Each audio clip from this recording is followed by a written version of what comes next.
Assalamualaikum warahmatullahi wabarakatuh. Izin memperkenalkan diri, nama Aulia Putri Soleha dari kelas 12 Teknik Komputer dan Jaringan 2. Di sini saya perwakilan dari kelompok saya yang beranggotakan Naufal Martak dan Siti Sarah Fauziah. Dan di sini pula saya akan menjelaskan mengenai media promosi pemasaran online, materi bab 5, pelajaran PKWU. Materi-materi yang akan kita bahas yaitu mengenal promosi online dan membuat media promosi online. Yang pertama yaitu mengenal promosi online. Pengertian promosi online yaitu suatu bentuk kegiatan komunikasi dalam pemasaran terkait dengan promosi online itu sendiri atau daring, yaitu segala kegiatan komunikasi pemasaran yang dilakukan melalui media internet. Jadi, kegiatan komunikasi apapun yang dilakukan secara online ataupun daring itu disebut dengan promosi online. Selanjutnya, yaitu manfaat promosi online. Manfaat-manfaat promosi online menurut Klotter yaitu penyesuaian yang cepat pada kondisi pasar. Yang kedua yaitu biaya yang lebih rendah. Yang ketiga, menjaga hubungan dengan pelanggan. Yang keempat yaitu dapat mengukur besar pemirsa. Yang selanjutnya yaitu media promosi online. Media promosi online ada dua, yaitu langsung dan daring. Dalam pemasaran langsung bisa dilakukan dengan penjualan personal, hubungan masyarakat, penjualan tatap muka, mengirim surat langsung, ataupun penjualan melalui katalog. Dalam pemasaran daring bisa pula dengan pemasaran melalui TV, iklan, ataupun pemasaran melalui telepon. Pemasaran daring juga bisa dibagi dua, yaitu lewat internet. Yang kedua, saliran komersial dalam jaringan. Kalau internet bisa berupa surat elektronik, website, ataupun media jejaring sosial. Sedangkan saluran komersial dalam jaringan yaitu bentuk elektronik marketplace. Selanjutnya, kita bahas mengenai membuat media promosi online. Yang pertama yaitu membuat surat elektronik. Pengertian dari surat elektronik yaitu merupakan sarana komunikasi yang awalnya digunakan oleh para pengembang internet. Selanjutnya, membuat alamat surat elektronik yaitu ada 3 hal yang perlu diperhatikan, seperti gunakan penyedia jasa, perabualan surel paling populer. Yang kedua, alamat surel sebaiknya ringkas dan menggambarkan jenis usaha. Yang ketiga, jika usahamu semakin berkembang, gunakanlah jasa penyedia surel dan situs internet berbayar. Lalu ada membuat tanda tangan dalam surat elektronik, yaitu dengan memasukkan beberapa komponeri seperti nama usaha, alamat usaha, link menuju media digital seperti situs internet, media jejaring, pasar elektronik, dan nomor telepon. Atau jika memungkinkan, bisa juga tuliskan tagline usahanya untuk menunjukkan kepada konsumen bahwa usaha yang dijalankan memang serius. Setelah membuat surat elektronik, yang kedua yaitu membuat website.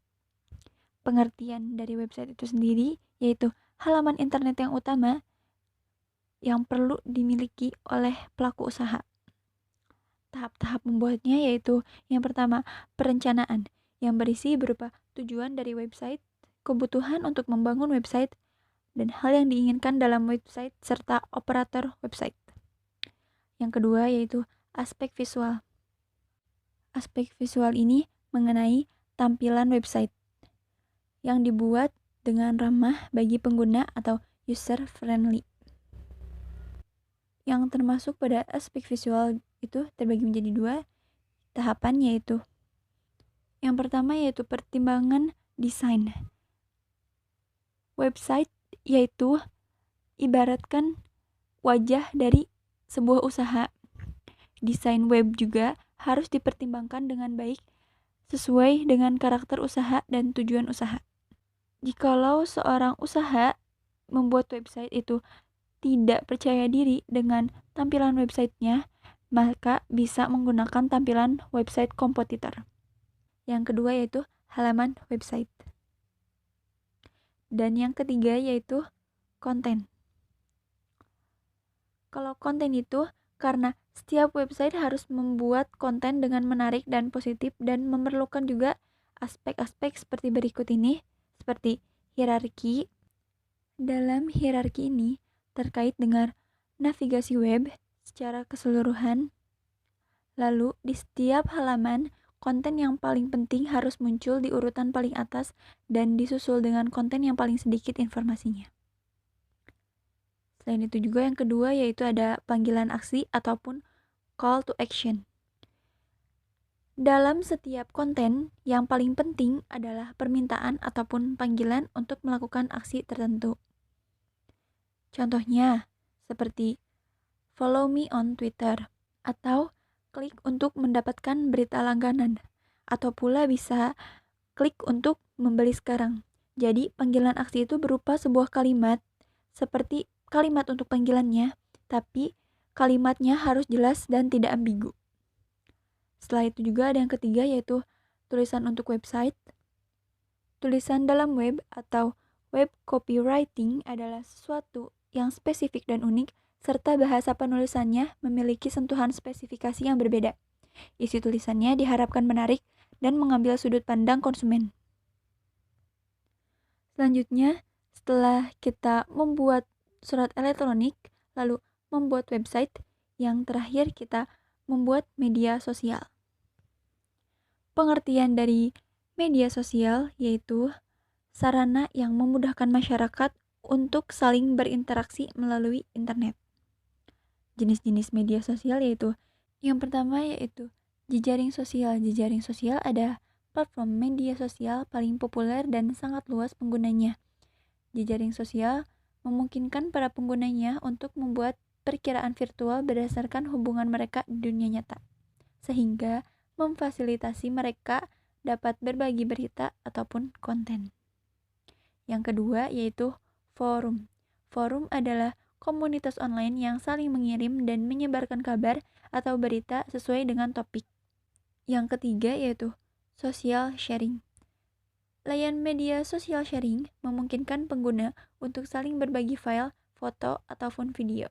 Media ini dapat menyebarluaskan video, foto, artikel, dan sebagainya secara online.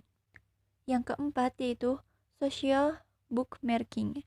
Social bookmarking ini termasuk dalam web service. Penggunaannya dilakukan untuk mengumpulkan konten dan berbagai sumber, lalu menyimpan di dalam sebuah akun media sosial. Yang kelima yaitu collaborative tools. Ini adalah icon untuk membuat kolaborasi mengenai berbagai segi kehidupan. Ada dua media yang dapat menjalin kolaborasi dan berbagi di dunia yaitu Wiki dan Google.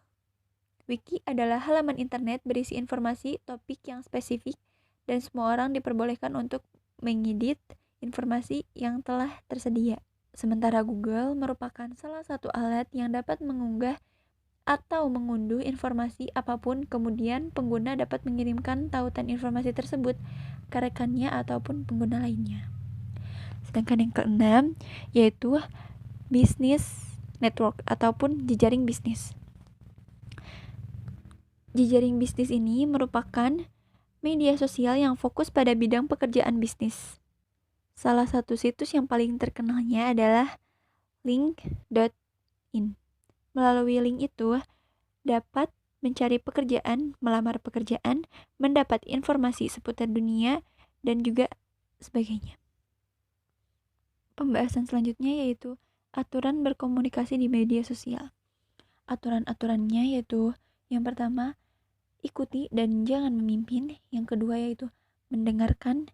Yang ketiga itu respons. Yang keempat jujur. Dan yang kelima yaitu tetap relevan. Karena setiap pengusaha ataupun pembisnis harus mengikuti arahan atau aturan yang ada di media sosial agar dapat pencerahan mengenai inovasi usahanya ataupun dapat pelanggan yang mendapatkan produk sesuai diinginkannya ataupun dapat diisi dengan tren-tren masa kekinian. Jadi dengan mengikuti segala peraturan, seorang usahawan juga bisa menghandle usahanya itu dengan baik dan benar. Lalu pembahasan yang terakhir yaitu contoh dari media promosi online.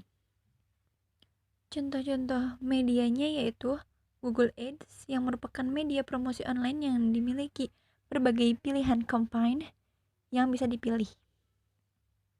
Layanan atau fiturnya bisa menjadi campaign yang relevan untuk dipilih. Yang kedua yaitu Facebook Ads.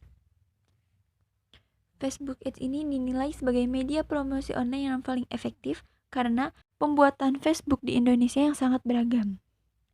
Yang ketiga yaitu Instagram Ads. Instagram merupakan media sosial yang berada dalam naungan Facebook. Cara untuk promosi online-nya pun sangat mudah hanya dengan dipasangkan pada aplikasi Instagramnya. Yang keempat juga ada Twitter Ads, yaitu media promosi online paling efektif yang merupakan media paling populer di dunia. Karena tidak hanya menyediakan satu fitur ataupun produk atau jasa, melainkan ada beberapa yaitu promote tweet, promote account, dan promote trends. Yang kelima juga ada TikTok Ads. TikTok merupakan media sosial yang tergolong baru dan dibandingkan aplikasi-aplikasi lain, terutama Facebook ataupun Instagram. Namun, seiring berjalannya waktu, media sosial ini merupakan media sosial yang salah satunya juga menjadi media sosial yang terpopuler. Dan media sosial ini pun sekarang memiliki layanan media promosi online yang merupakan salah satu media yang paling efektif, menguntungkan, dan tidak memerlukan biaya iklan. Yang keenam yaitu YouTube Ads, yaitu media promosi online yang dinilai sangat efektif memasarkan produk berkat jangkauannya yang sangat luas. Yang ketujuh yaitu Marketplace. Marketplace ini tidak hanya berfungsi sebagai media atau kanal berjualan, tapi juga dapat membantu bisnis agar semakin dikenal. Dan biasanya Marketplace menyediakan fitur iklan yang bisa dimanfaatkan sebagai media promosi online.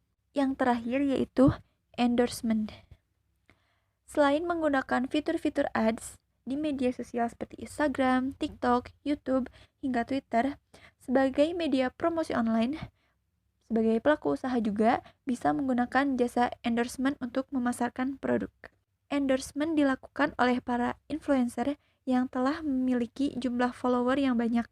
Untuk menjadikan endorsement sebagai media promosi yang paling efektif, pelaku usaha harus cermat memilih influencer, yaitu sesuai dengan target pasar. Mungkin hanya segitu materi yang kelompok kami sampaikan. Kesimpulan yang bisa diambil yaitu mengenai media promosi online ini, kita mendapatkan banyak sekali manfaat. Contohnya, seperti memudahkan seorang usahawan untuk memberitahukan atau menawarkan sebuah produk ataupun jasa dengan tujuan yang menarik konsumen untuk membeli ataupun mengkonsumsinya. Lalu, dengan adanya promosi, produsen ataupun distributor mengharapkan kenaikan pada angka penjualannya. Cukup sekian dari kelompok kami. Terima kasih sudah menonton. Wassalamualaikum warahmatullahi wabarakatuh.